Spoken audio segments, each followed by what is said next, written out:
Good morning guys. At ayan, may okra tayo sa umagang ito. Nakakuha na tayo ng okra or harvest. Unang harvest sa ating okra. May 3 puno na medyo malaki na sila. So baka gumulang, kaya ayan, ginupit ko na para may pandagdag sa gulay. Kaya ayan, sipag-sipag lang kahit sa galon ba ng mineral. Yun, dami ng bunga, mga maliliit pa yung iba. Pero hindi sila sabay-sabay na lumaki. Ayan, ginugupit na natin yung another okra.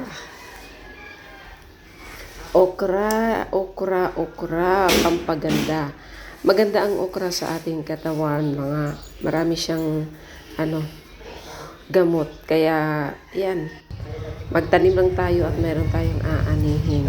Masipag lang. God bless everyone.